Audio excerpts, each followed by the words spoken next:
Sequence of nucleotide, nucleotides की वो sequence in the DNA के अंदर which are use to specify amino acids in the protein sequence. सही है। अच्छा, क्या मतलब इसका? देखो, जेनेटिक कोड्स एक सीक्वेंस ऑफ न्यूक्लियोटाइड है। वो सीक्वेंस ऑफ न्यूक्लियोटाइड क्या कर रही है? प्रोटीन के अंदर अमाइनो एसिड को स्पेसिफाई कर रही है। सही है। मिसाल के तौर पे एक जेनेटिक कोड एक अमाइनो एसिड मिथियोनिन को कोड कर रहा है, तो वो जेनेटिक कोड के बदले प्रोटीन में क्या लगेगा? प्रोटीन चेन में मिथियोनिन लगेगा। दूसरा जेनेटिक कोड कंट्रोल कर रहे हैं ल्यूसीन को, तो वो जेनेटिक कोड अगर प्रेजेंट होगा, यानी वो एक स्पेसिफिक रेसिपी प्रेजेंट है, तो उसकी जगह पे क्या लगेगा? प्रोटीन चेन में ल्यूसीन लगेगा। इस तरह जेनेटिक कोड्स हैं जो न्यूक्लियोटाइड की सीक्वेंस है, वो क्या कंट्रोल कर रही है? प्रोटीन के अंदर अमाइनो एसिड्स को कंट्रोल कर रही है। आगे बात समझ में? The sequence of nucleotides in the DNA which are used to specify amino acid in the protein sequence are known as genetic codes. सही है। तो जो डीएनए न्यूक्लियोटाइड्स की स्पेसिफिक सीक्वेंस है डीएनए में, वो रिस्पॉन्सिबल होती है sequence of amino acid in the protein के लिए, क्योंकि डीएनए क्या है? डीएनए में जो कोड्स है वो रेसिपी है, और वो क्या बना रही है? प्रोटीन बना रही है। अब प्रोटीन किससे बनती है? 20 डिफरेंट अमाइनो एसिड से बनती है। याद है? 20 डिफरेंट अमाइनो एसिड से प्रोटीन बनती है। भले एक प्रोटीन में 574 अमाइनो एसिड है, जैसे हीमोग्लोबिन, मगर उसमें अमाइनो एसिड सिर्फ कितने होंगे? तो 574 अमाइनो एसिड से बन रहे हैं, मगर वो 574 अमाइनो एसिड जो होंगे वो रिपीटेड 20 अमाइनो एसिड से बन रहे होंगे। वही 20 अमाइनो एसिड रिपीट होकर क्या बना रहे होंगे? 574 अमाइनो एसिड्स बना रहे होंगे। सही है। बात समझ आ गई? अच्छा, अब डीएनए के अंदर क्या चीज़ होती है? डीएनए के अंदर होती है न्यूक्लियोटाइड्स। डीएनए के अंदर क्या होते हैं? न्यूक्लियोटाइड्स होते हैं। और कितने तरह के न्यूक्लियोटाइड्स होते हैं? 4 तरह के न्यूक्लियोटाइड्स होते हैं डीएनए के अंदर। अगर तुम लोग याद हो कि डीएनए बनता था न्यूक्लियोटाइड से। डीएनए किससे बनता था? न्यूक्लियोटाइड से। और न्यूक्लियोटाइड्स बनते थे 3 चीज़ों से, पेंटोज शुगर, या फिर शुगर लिख लेते हैं सिर्फ, पेंटोज शुगर, फॉस्फोरिक एसिड या फॉस्फेट, और नाइट्रोजनस बेस। फॉस्फेट तो सब में सेम, सारे डीएनए के जितने भी न्यूक्लियोटाइड हैं सब में फॉस्फेट क्या होता है? सेम होता है। डीएनए के जितने भी न्यूक्लियोटाइड हैं सब में शुगर क्या होता है? पेंटोज शुगर सेम होता है। मगर डीएनए के हर न्यूक्लियोटाइड में नाइट्रोजनस बेस सेम नहीं होता है, बल्कि किसी न्यूक्लियोटाइड में एडेनिन होते हैं, किसी न्यूक्लियोटाइड में गुआनिन होते हैं, किसी न्यूक्लियोटाइड में साइटोसिन होता है, किसी न्यूक्लियोटाइड में थाइमिन होता है। तो इस तरह हमारे पास न्यूक्लियोटाइड्स कितने तरह के हो गए? 4 तरह के, on the basis of nitrogenous base. सही है। एक ऐसा न्यूक्लियोटाइड हो गया डीएनए के अंदर जिसके पास एडेनिन है, एक ऐसा न्यूक्लियोटाइड हो गया जिसके पास गुआनिन है, एक ऐसा न्यूक्लियोटाइड हो गया जिसके पास साइटोसिन है, और एक ऐसा न्यूक्लियोटाइड हो गया जिसके पास थाइमिन है। सही। तो इस तरह हमारे पास 4 तरह के न्यूक्लियोटाइड्स हो गए। अगर हम एक कंडीशन लेते हैं कि यहाँ पे हमने कोड को स्पेसिफाई तो नहीं किया कि यहाँ पे कोड कितने न्यूक्लियोटाइड्स मिलकर बना रही है, कोड कैसे मौजूद है, ये ए एक कोड है, टी दूसरा कोड है, सी तीसरा कोड है, या ए टी मिला के एक कोड है, सी जी मिला के दूसरा कोड है, ए टी मिला के तीसरा कोड है, ये तो हमने अभी बात नहीं की। तो इसके बारे में बात कर लेते हैं। सही है। अगर एक देखो 4 डिफरेंट तरह के न्यूक्लियोटाइड हैं, अगर एक न्यूक्लियोटाइड को हम स्पेसिफाई कर लें एक अमाइनो एसिड के लिए, जैसे मिसाल के तौर पे जहां पे भी एडेनिन होगा उसकी जगह पे मिथियोनिन लगेगा। अगर हम ये काम कर लें, क्यों वहां तो जगह नहीं है, यहां पे लिख लेते हैं, जहां पे भी एडेनिन हुआ, या फिर इसको मिटा के जैसे कहें,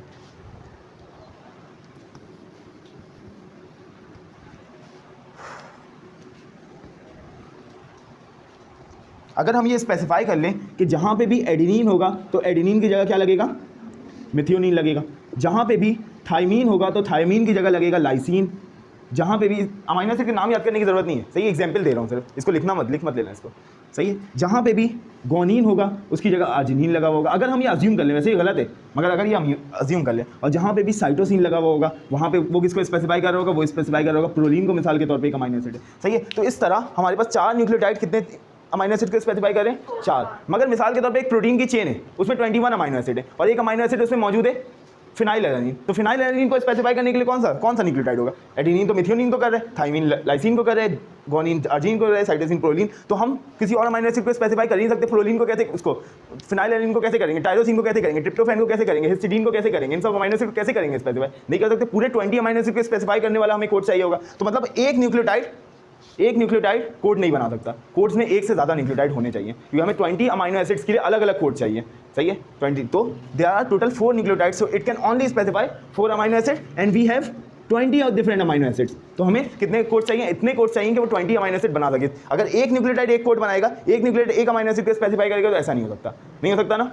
बिल्कुल नहीं हो सकता। सही है। अब कंडीशन ले लेते हैं दूसरी वाली, कि अगर 2 न्यूक्लियोटाइड स्पेसिफाई करें एक अमाइनो एसिड को, 2 न्यूक्लियोटाइड मिलकर कितने अमाइनो एसिड को स्पेसिफाई करें? 2। तो हमारे पास 4 न्यूक्लियोटाइड है। अगर 2 न्यूक्लियोटाइड को मिला के हम कोड्स बनाएं तो कितने कोड्स बन जाएंगे हमारे पास? 16। ये मैं बना के दिखा देता हूँ कि 16 एक थोड़ा छोटा नंबर है। सही। 64 तो बना के नहीं दिखा सकूँगा। तो ये वैसे स्क्वायर लगा के भी हम समझ सकते हैं, मगर फिर भी बना के देख लेते हैं। देखो हमारे पास 4 है, adenine guanine, adenine cytosine, adenine thymine. सही है। अब उसके बाद guanine, adenine, guanine, cytosine, guanine thymine. सही है। अलग अलग है तो सब सारे। सही है। इसके बाद cytosine, guanine, cytosine thymine, cytosine adenine. इसके बाद thymine adenine, thymine cytosine, thymine guanine. सही है, इसमें तो कोई भी दो कोड एक जैसा नहीं है, नहीं है ना। तो कितने कोड्स बन गए हमारे पास, 4 4 8 12 16, कितने कोड्स हो गए हमारे पास, 16 कोड्स हो गए हमारे पास। सही है, तो इस तरह अगर हमारे पास दो न्यूक्लियोटाइड्स मिलके एक अमाइनो एसिड को स्पेसिफाई करें तो हमारे पास कितने कोड बन जाएंगे, 16। मगर फिर भी हमारे पास 4 अमाइनो एसिड्स ऐसे होंगे जिनको स्पेसिफाई करने के लिए कोई भी कोड मौजूद नहीं होगा, तो दो न्यूक्लियोटाइड मिलके भी एक कोड नहीं बना सकते। सही है, अगर still the codes are not sufficient to specify all 20 amino acid, अभी भी कोड सफिशिएंट नहीं है पूरे 20 अमाइनो एसिड को स्पेसिफाई करने के लिए। तो अब तीसरी कंडीशन देख लेते हैं, अगर 3 न्यूक्लियोटाइड्स स्पेसिफाई करें एक अमाइनो एसिड्स को तो 4 का क्यूब लेंगे तो क्या आंसर होगा, 64। इसका मतलब 64 कोड्स होंगे। अब देखो ऐसा तो पॉसिबल नहीं है कि 16 कोड्स प्रेजेंट हो, नहीं पॉसिबल है। ऐसा अगर प्रेजेंट होता तो इसका मतलब 4 अमाइनो एसिड प्रेजेंट ही नहीं होने चाहिए, मगर हमारे पास 20 अमाइनो एसिड है तो उन 20 अमाइनो एसिड को कोड करने के लिए 20 कोड्स भी मौजूद होंगे, तो ऐसा तो पॉसिबल नहीं। तो अब यही तीसरी आखिरी पॉसिबिलिटी बच गई, यही ऐसे ही होगा, और बाद में एक्सपेरिमेंटली प्रूव भी किया गया कि ऐसे ही है, मगर अभी तो हम अज्यूम कर रहे हैं। तो अगर हम क्यूब लेते हैं तो 64 होगा। सही है, अब ये नंबर सफिशिएंट है 20 अमाइनो एसिड को स्पेसिफाई करने के लिए, ये नंबर सफिशिएंट है। सही है, वैसे बहुत ज़्यादा है नंबर, सही है, बहुत ज़्यादा है, इसलिए there could be more than 1 codes present for 1 amino acid. Codes हैं, ये कोड्स मिलके क्या बनाएंगे, जीन बनाएंगे, और वो जीन प्रेजेंट होगा डीएनए के अंदर। सही है, और उस डीएनए को किस में कॉपी करना होगा, हमें मैसेंजर आरएनए में कॉपी करना होगा। प्रोटीन हमें बनाना है तो डीएनए से क्या बनाना होगा, मैसेंजर आरएनए बनाना होगा। तो अगर जेनेटिक कोड ये रहा, ये देखो ये एक जीन है, ये जेनेटिक कोड है TAC AAC GAC GGC AGT, तो अगर हम इसको मैसेंजर आरएनए में कॉपी कर लें तो वो कोड क्या बन जाएगा, ये देखो T का कॉम्प्लीमेंट्री एडेनिन। सही है, वो तो तुम लोगों को याद है, Chargaff rule, adenine always link with thymine with double hydrogen bond and guanine always link with cytosine. सही है, और मैसेंजर आरएनए में, अब किसी भी आरएनए में थाइमीन की जगह क्या होता है, यूरेसिल होता है। थाइमीन की जगह क्या होता है, यूरेसिल होता है। सही है, तो किसमें, अच्छा जो डबल बॉन्ड होता है डीएनए के अंदर होता है, क्योंकि डीएनए डबल स्टैंडर्ड होता है, और आरएनए में क्या होता है, आरएनए में सिंगल स्टैंडर्ड होता है, उसमें बॉन्ड बनते ही नहीं है दो स्टैंड के बीच में, तो यूरेसिल से बॉन्ड का कोई ताल्लुक ही नहीं है। सही, अब देखो इधर पे थाइमीन का कॉम्प्लीमेंट्री एडेनिन, एडेनिन का कॉम्प्लीमेंट्री थाइमीन होता है, मगर क्योंकि आरएनए में थाइमीन नहीं होता है तो मैसेंजर आरएनए में क्या लगेगा, यूरेसिल।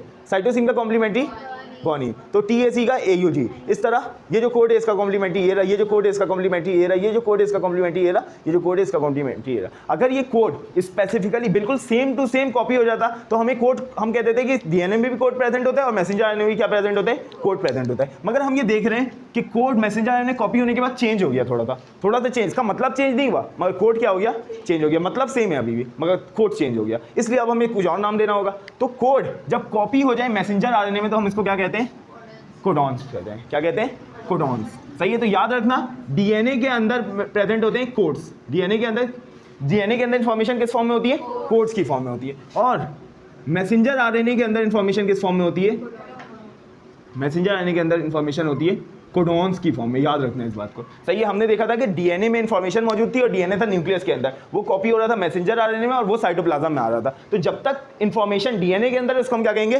कोड्स। वो इंफॉर्मेशन जैसे ही मैसेंजर आरएनए में आ जाएगी उसको हम क्या करने लगेंगे, कोडॉन कहने लगेंगे। इंफॉर्मेशन सेम है, सेम प्रोटीन की इंफॉर्मेशन है, सेम अमाइनो एसिड को स्पेसिफाई कर रही है, मगर अब उसको हम क्या कहेंगे, कोडॉन कहेंगे। सही है, अच्छा अब हमारे पास कोड कितने थे, 64 कोड्स हैं। तो 64 डिफरेंट कोड्स के लिए कितने डिफरेंट कोडॉन्स होंगे, 64 डिफरेंट कोडॉन्स होंगे, क्योंकि जिस तरह डीएनए 4 अलग अलग न्यूक्लियोटाइड से बनता था, आरएनए भी 4 अलग अलग न्यूक्लियोटाइड से बनते हैं। तो 64 कोड्स के लिए 64 कोडॉन्स भी प्रेजेंट होंगे। और इन 64 कोडॉन्स में थे, इसको याद रखना, ये एमसीक्यूज में पूछा जाता है, 61 आर सेंस कोडॉन। 61 क्या है, सेंस कोडॉन, यानी ये किसी ना किसी अमाइनो एसिड को स्पेसिफाई करते हैं। अगर कोई कोडॉन ऐसा है जो अमाइनो एसिड को स्पेसिफाई कर रहा है तो इसका मतलब वो कैसा कोडॉन है, सेंस कोडॉन। उसकी बात समझ में आ रही है। और कोई कोडॉन ऐसा है जो अमाइनो एसिड को स्पेसिफाई कर ही नहीं पा रहा है, तो उस कोड को क्या कहेंगे, उस कोडॉन को नॉन सेंस कोडॉन। तो 64 में से 61 सेंस कोडॉन होते हैं, यानी इसकी बात को समझा जा सकते हैं और अमाइनो एसिड इससे बनाए जा सकते हैं। और 3 क्या होते हैं, नॉन सेंस कोडॉन होते हैं। और जैसे ही नॉन सेंस कोडॉन आ जाता है, जैसे एक पूरी कोडॉन की चेन है,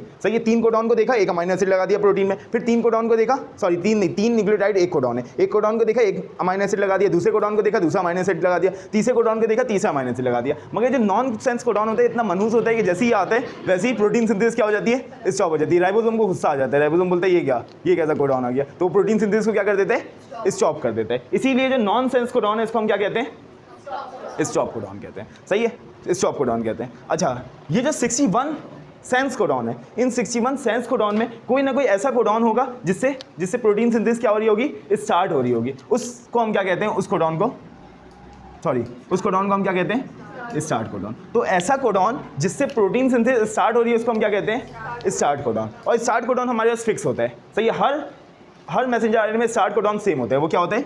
AUG। इसको याद कर लो, ये MCQ में पूछा जाता है। स्टार्ट कोडॉन क्या होता है? AUG। स्टार्ट कोडॉन होता है AUG। और ये जो 3 नॉनसेंस कोडॉन या स्टॉप कोडॉन है, इनका भी याद कर लो कि कैसे होते हैं, क्योंकि ये भी MCQ में पूछे जाते हैं। तो नॉनसेंस कोडॉन या स्टॉप कोडॉन होते हैं UAA, UAG एंड UGA।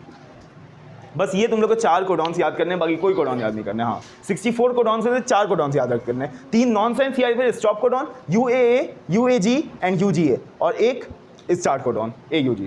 सही है। अच्छा, इसको याद कर सकते हो तुम लोग। यू आर अवे,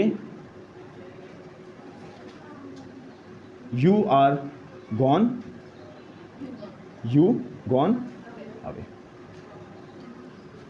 सही है। कोई सेंस नहीं बना रहे, मगर फिर भी मैं इससे याद किया तो तुम लोगों को बता दिया। अगर दिल चाहे तो कर लो, वरना खुद ही याद कर लो। UA, UAG, UGA। सही है, समझ में आई?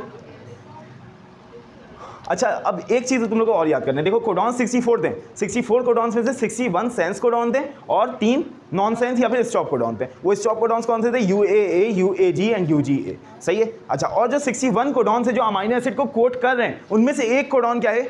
स्टार्ट कोडॉन, जहां से प्रोटीन सिंथेसिस क्या होती है? शुरू होती है, स्टार्ट होती है। इस स्टार्ट कोडॉन को हम कहते हैं AUG। और क्योंकि ये एक कोडॉन है तो ये किसी ना किसी अमाइनो एसिड को तो कोड करेगा। सही है। अगर किसी अमाइनो एसिड को कोड नहीं करता तो नॉन सेंस में लिख देते हैं हम इसको, मगर क्योंकि हमने इसको नॉन सेंस में नहीं लिखा तो इसका मतलब क्या है? ये किसी ना किसी अमाइनो एसिड को कोड करता है। इसको नॉन सेंस में ना लिखने की वजह है कि किसी ना किसी अमाइनो एसिड को कोड करते हैं। तो याद रखना, AUG जिस अमाइनो एसिड को कोड करता है उस अमाइनो एसिड का नाम है मिथियोनीन।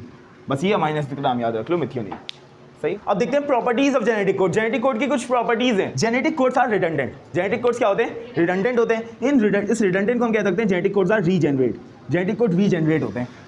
रिडंडेंट और रीजेनरेट का मतलब क्या है? ये वाली लाइन, ये देखो, there could be more than 1 code present for 1 amino acid. Genetic code redundant होने का, रीजेनरेट होने का मतलब क्या है? कि एक से ज़्यादा जेनेटिक कोड्स एक अमाइनो एसिड को स्पेसिफाई कर सकते हैं। सही। जिस तरह हमने अभी थोड़ी देर में देखा था कि 6 अमाइनो एसिड मिलकर सिर्फ ल्यूसीन, 6 कोड्स मिलकर सिर्फ ल्यूसीन को कोड कर रहे हैं। मतलब ये कोड स्पेसिफिक कोड प्रेजेंट है तब भी वो ल्यूसीन को कोड करेगा। UAC भी प्रेजेंट है तब भी वो ल्यूसीन को कोड करेगा। इस तरह 6 अलग अलग कोड्स मिलकर किसको कोड करेंगे? सिर्फ ल्यूसीन को। तो इसका मतलब क्या है? जेनेटिक कोड्स आर रिडंडेंट का मतलब क्या है? रीजेनरेट का मतलब क्या है? कि there could be more than 1 codes present for 1 amino acid. सही है। एक से ज़्यादा कोड मिलकर भी एक अमाइनो एसिड को स्पेसिफाई कर सकते हैं। इसकी बहुत अच्छी एग्जांपल है, एक और वो पढ़ लेते हैं प्रॉपर्टी, फिर इसकी एग्जांपल को देखते हैं। सही, एक बहुत अच्छा एनालॉजी है इसके लिए। Genetic codes are not ambiguous. अब एम्बिगियस इंग्लिश में मतलब होता है कंफ्यूजिंग का। कोई चीज़ बहुत ब्लर हो, बहुत कंफ्यूजिंग हो, समझ में नहीं आ रही, उसको कहते हैं एम्बिगियस। अब यहाँ पे क्या मतलब है? जेनेटिक कोड्स एम्बिगियस नहीं होते। इसका मतलब ये है कि अगर मैंने कहा कि AUG मिथियोनीन को कोड कर रहे हैं, तो इसका मतलब AUG जितने भी मैसेंजर आरएनए प्रेजेंट होगा, जितने भी अलग अलग प्रोटीन को बनाएगा, सब में AUG मिथियोनीन ही को कोड करेगा। कभी किसी भी जानवर में, किसी भी ऑर्गेनिज्म में ऐसा नहीं देखा जाएगा कि मिथियोनीन लाइसिन को, AUG लाइसिन को कोड कर दिया, ल्यूसीन को कोड कर दिया। नहीं, AUG अगर मिथियोनीन को कोड करता है तो ये सिर्फ मिथियोनीन ही को कोड करेगा। सही है। और किसी को कोड नहीं करेगा। अब इसकी एग्जांपल क्या है? इसकी एग्जांपल ये, जैसे ताला, एक ताला होता है, एक लॉक होता है। सही है। एक लॉक होता है। अब देखो, एक लॉक अलग अलग चाबी से खुल सकता है। सही है ना। एक लॉक 4 चाबी से भी खुल सकता है। जब लॉक खरीदते हो तो किसके कितने चाबी देते हैं? 4 चाबियाँ देते हैं, 4 कीज देते हैं। तो एक जो लॉक है वो 4 चाबियों से खुल सकता है। सही है। 4 चाबियों से खुल सकता है। मगर अगर ये लॉक इस चाबी से खुल रहा है, सही, ये लॉक इस चाबी से खुल रहा है, तो इस चाबी से कोई और लॉक नहीं खुल सकता, सिर्फ ये लॉक खुलेगा। बात समझ में आ गई? तो ये 2 लाइन यहाँ पे क्लियर हो गई कि अगर ये ताला है, ये एक से ज़्यादा चाबियों से खुल सकता है। सही। 4 चाबियाँ, एक तुम्हारे पास, एक तुम्हारे पास, एक तुम्हारे पास, एक मेरे पास है, हम सबसे खुल सकते हैं। सही है। सबसे खुल सकते हैं। मगर अगर ये चारों में से कोई एक चाबी को भी पकड़ लो और ये इस ताले को खोल रहा है, इसका मतलब ये किसी और ताले को नहीं खोल सकता। सेम चीज़ यहाँ पे अप्लाई हो जाती है कि जेनेटिक कोड रिडंडेंट होते हैं। इसका मतलब एक ताले को खोलने के लिए, एक अमाइनो एसिड को स्पेसिफाई करने के लिए एक से ज़्यादा अमाइनो एसिड, एक से ज़्यादा कोड्स प्रेजेंट होते हैं। जेनेटिक कोड रिडंडेंट होते हैं, मतलब एक अमाइनो एसिड को कोड करने के लिए एक से ज़्यादा जेनेटिक कोड प्रेजेंट हो सकते हैं। एक ताले को खोलने के लिए एक से ज़्यादा चाबियाँ प्रेजेंट हो सकती हैं। Genetic codes are not ambiguous. इसका मतलब एक जेनेटिक कोड अगर कोड कर रहे हैं मिथियोनीन को, तो इसका मतलब वो किसी और को कोड नहीं कर सकता। ऐसा हो सकता है कि मिथियोनीन को कोई और भी कोड कर दे, मगर वो फिर किसी और को कोड नहीं करेगा। जैसे AUG मिथियोनीन को कोड करे तो AUG किसी और को कोड नहीं करेगा। अब इसकी मिसाल कैसे? वही ताले वाली, कि अगर ये वाला चाबी जो मेरे हाथ में, ये इस ताले को खोल पा रहे हैं तो ये किसी और ताले को खोल नहीं पाएगा। तो ये वाला कोड अगर इस अमाइनो एसिड को स्पेसिफाई कर पा रहे हैं तो ये किसी और अमाइनो एसिड को स्पेसिफाई नहीं कर पाएगा। दोनों लाइन समझ में आ गई? सही है। अच्छा तीसरा, genetic codes are universal. Genetic codes क्या होते हैं? यूनिवर्सल होते हैं। यूनिवर्सल का मतलब AUG अगर हमारी बॉडी में मिथियोनिन बना रहे हैं तो AUG बैक्टीरिया की बॉडी में मिथियोनिन बनाएगा, प्लांट की बॉडी में मिथियोनिन बनाएगा, चींटियों की बॉडी में मिथियोनिन बनाएगा, इंसेक्ट्स की बॉडी में मिथियोनिन बनाएगा, बटरफ्लाई की बॉडी में मिथियोनिन बनाएगा, काऊ की बॉडी में मिथियोनिन बनाएगा, हर किसी की बॉडी में क्या बनाएगा? मिथियोनिन बनाएगा। तो जेनेटिक कोड यूनिवर्सल होते हैं, यानी एक जेनेटिक कोड हर किसी की बॉडी में हर जगह जाके वही सेम काम करेगा, वही सेम अमीनो एसिड को स्पेसिफाई करेगा। आगे बात समझ में? जो होता है genetic codes are non overlapping. Genetic codes क्या होते हैं? नॉन ओवरलैपिंग होते हैं। इसका मतलब ये देखो, ऐसा नहीं हो सकता कि ये AUG अगर एक कोड है तो ऐसा नहीं हो सकता ये इसका G इसके साथ मिल जाए, GUU मिलके एक कोड बन जाए। नहीं, ऐसा नहीं हो सकता। ये नॉन ओवरलैपिंग होता है, यानी AUG पूरा एक कोड बनाएगा। अब ऐसा नहीं होगा UGU मिलके एक दूसरा कोड बना दे, सही है, GUU मिलके तीसरा कोड बना दे, ऐसा नहीं होगा। नॉन ओवरलैपिंग होगा, ओवरलैप नहीं करेगा एक कोड दूसरे कोड के ऊपर, बल्कि AUG एक कोड होगा, UUG दूसरा, UCUG तीसरा, सही है, CUG दूसरा, सही है। तो समझ आ गया जेनेटिक कोड नॉन ओवरलैपिंग। ये चार प्रॉपर्टीज क्लियर है। वह genetic code determines, genetic code क्या चीज़ डिटरमिन करता है? स्पेसिफिक अमीनो एसिड को डिटरमिन करते हैं, सही है, स्पेसिफिक अमीनो एसिड को डिटरमिन करते हैं। उसके अलावा sequence of amino acid in protein chain को डिस्कस करते हैं। जैसे AUG अगर किसको कोड कर रहे हैं? मिथियोनिन को, तो पहला अमीनो एसिड क्या होगा? मिथियोनिन। दूसरा अमीनो एसिड UUG, मिसाल के तौर पे, जैसे तुम लोग को याद रखने की जरूरत नहीं, मुझे भी याद नहीं है, UUG अगर लाइसिन को कोड कर रहे हैं तो इसका मतलब प्रोटीन चेन में दूसरा अमीनो एसिड कौन सा होगा? लाइसिन। अगर CUG प्रोलीन को कोड कर रहे हैं तो तीसरा अमीनो एसिड कौन सा होगा?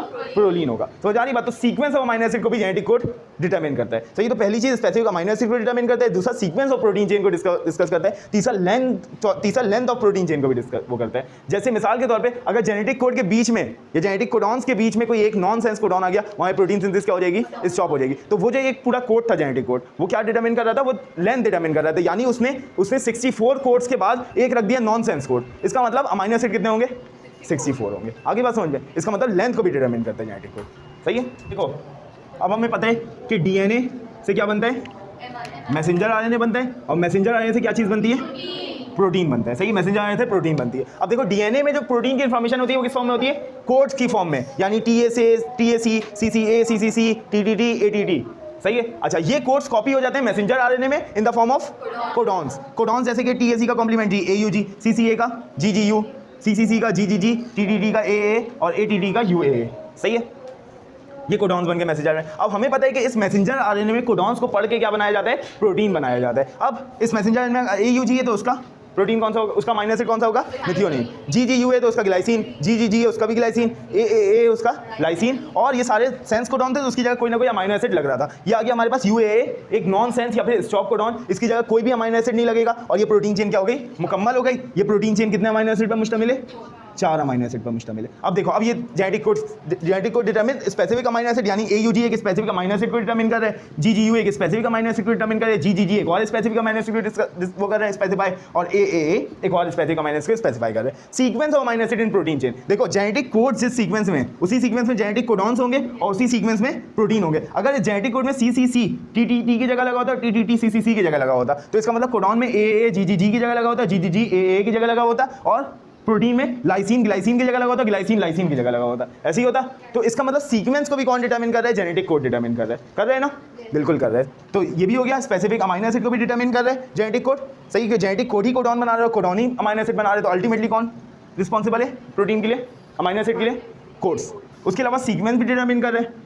उसके अलावा जेनेटिक कोड में ये कोड आ गया ATT। जब ये एक कोड आया तो ये मैसेंजर RNA जब कॉपी हुआ तो किसका कॉपी हुआ? UAA, और UAA एक नॉनसेंस कोडॉन है, स्टॉप कोडॉन है, तो इसकी जगह कोई भी अमीनो एसिड नहीं लगा, और ये अमीनो एसिड यहाँ से प्रोटीन की चेन यहाँ से क्या हो गई? अलग हो गई, और ये प्रोटीन सिंथेसिस स्टॉप हो गई यहाँ पे। इसका मतलब इस प्रोटीन में कितने अमीनो एसिड होंगे? 4 अमीनो।